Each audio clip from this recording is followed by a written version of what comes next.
আবার যাচ্ছি তাও আর একটা মানুষের সঙ্গে, বাট তাকে দেখানো যাবে না। কেউ সেরকম মানুষের যেটা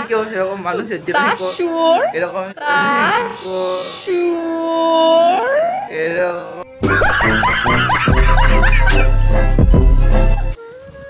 হ্যালো গাইস, তো welcome to our new blog. আর অনেকদিন পরে ব্লগ ছাড়ছি, এখন থেকে কন্টিনিউয়াসলি তোমার ব্লগ তোমরা পাবে।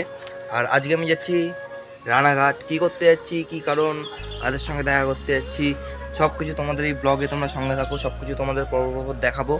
আর যারা যারা আমার চ্যানেলে নতুন তারা আমার চ্যানেলটাকে সাবস্ক্রাইব করে নিও, লাইক করে দিও ভিডিওটাতে, আর চ্যানেলটা শেয়ার করে দিও, ভিডিওটাও শেয়ার করে দিও। তো সঙ্গে থাকো। এখন আমি সকালবেলা খুবই তাড়াতাড়ি উঠে গেছি। বেসিক্যালি আমি সকালবেলা 12টা-1টার সময় উঠি, প্রচুর লাভ করে আমি, ঠিক আছে, কারণ রাতে দেরি করে ঘুমাই।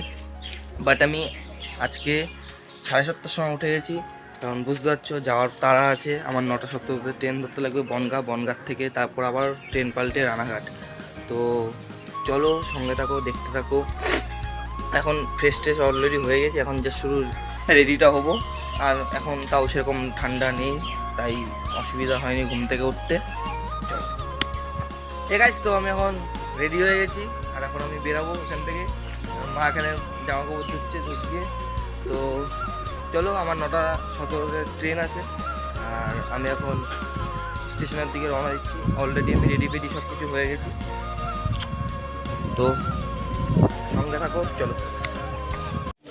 তো আমি স্টেশনে এসে অনেকক্ষণ বসেছিলাম, আর খিদেটাও পাচ্ছিলো খুব, সকালবেলা বাইরে থেকে কিছু খেয়ে বেরোয়নি, তো ভাবছিলাম কিছু খেয়ে আসি। তো এখন খেতে যাবো, আর স্টেশনে প্রচুর আওয়াজ।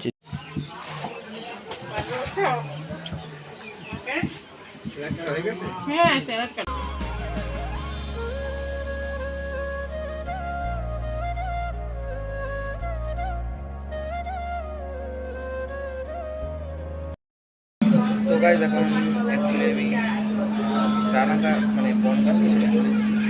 দেন আমি বনগাঁ থেকে ট্রেনে উঠেছি, বনগাঁ থেকে ট্রেন ছাড়বে রানাঘাট গিয়ে তোমাদের সঙ্গে আবার কথা হবে।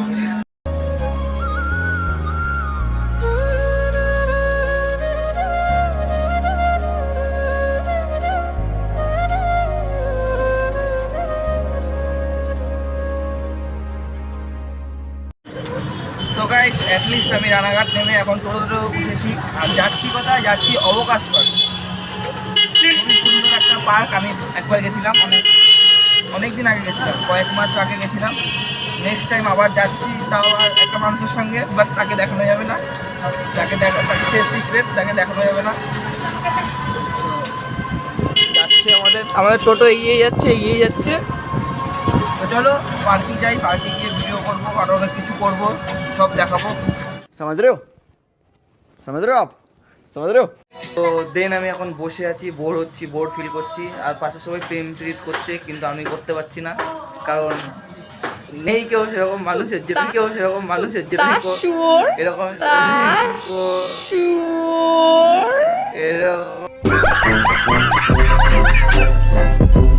আমি তার জন্য করছি না, বসে আছি, তাই লোকের প্রেম দেখছি, মজা নিচ্ছি। আচ্ছা, এন্ড করে দিলাম লাইভটা। ঠিক আছে, একজন বউ হচ্ছে। দেখো, এন্ড করো না। চলো আস্তে আস্তে আরো অনেক কিছু দেখাবো তোমাদের। যত পার্কে অ্যাকচুয়ালি কি বলতো, যত সন্ধ্যা হবে তত ভালো ভালো জিনিস তোমরা দেখতে পাবে, আমিও সেগুলো দেখাবো তোমাদের। समझ रहे हो? বলো কি বলছিলে? তুমি একটা অসভ্য রকমের মানুষ। তো গাইস, এই মেয়েটা অনেকক্ষণ ধরে আমাকে অনেক কিছু বলছে, ঠিক আছে, বলো এবার কি বলছিলে? তুমি একটা অসভ্য রকমের মানুষ, তুমি আমাকে চড় মেরেছো, প্রথম কথা। চড় মেরেছি, কারণটা বলে দিই কেন? না, হ্যাঁ না, কারণটা বলি।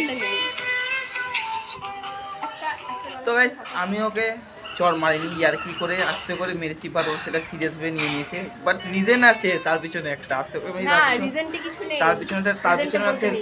তার পিছনে রিজেন আছে খুবই, তোমরা শুনলে খুবই মজা হবে। কি বলেছে, কেন আমি মেরেছি।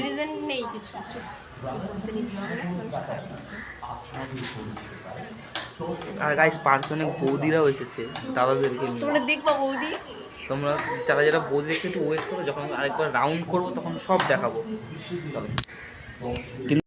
বলো কি হয়েছে?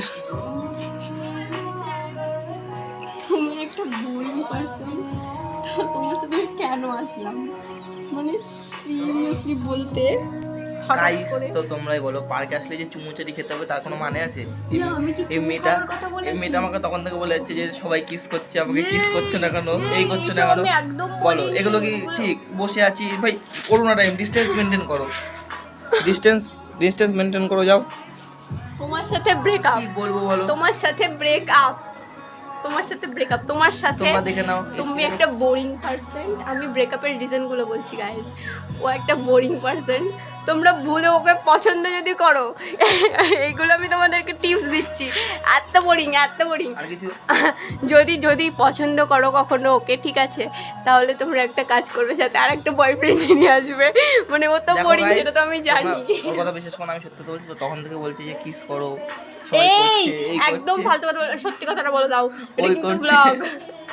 না না, ওরকম কিছু বলছি না, বাট আমাকে তখন থেকে বোরিং বলে যাচ্ছে, জানি না কেন। চুপচাপ বসে আছি, গায়ের উপর পায়ের উপর মানে গায়ের উপর পা ফা দিয়ে বসে রয়েছে, তারপরে বলছে বোরিং। তুমি তো এমনি বোরিং, সবাই জানে। মেন কথা, এর জন্য আমি কোনোদিনও গার্লফ্রেন্ড নিয়ে আসি না পার্কে, একদম পছন্দ করি না তুমি পার্কে। একটা অদ্ভুত রকমের পাবলিক, তুমি একটা বোরিং ঠিক আছে, আজ শুনতে হবে না, আবার পরে বলবো। Tata tata. হ্যালো গাইস, তো এতক্ষণ ওয়েট করার পর আমাদের মধ্যে ইতিমধ্যে উপস্থিত হয়েছে মৌরানী। হাই করে দাও। মৌরানী উপস্থিত হয়েছে। 2-3 ঘন্টা 4 ঘন্টা ওয়েট করেছি। আরেকজনকে তো দেখানো যাবে না, উনি সিক্রেট পার্সন, ঠিক আছে, ওকে দেখাবো না। এবার দেন আমরা আর এখানে কিছুক্ষণ থাকবো, 4:30-4:30টার দিকে এখান থেকে বেরিয়ে যাব। তারপর আমার ব্লগ শেষও হয়ে যাবে। বাট তো গাইজ, আমরা এখন অবকাশ পার্ক থেকে বেরিয়ে গেছি, দেন আমরা এখন টোটোতে উঠেছি। আর এখন এখান থেকে যাবো রানাঘাট স্টেশন থেকে ওরা দুজন যাবে অন্যদিকে, আর আমি যাব অন্যদিকে। আমার এখনো এই যে হাত, আমার এখনো ট্রেন চেঞ্জ করতে হবে দুটো, রানাঘাট থেকে বনগাঁ থেকে অশোকনগর, আর ওরা এক ট্রেনে চলে যাবে, ঠিক আছে। আমার এই বাচ্চা ছেলেটাকে যে ওর জন্য অনেক খাটায়, ঠিক আছে। তো চলো যেতে যেতে একবারে অশোকনগর স্টেশনে গিয়ে ব্লগটা শেষ করবো।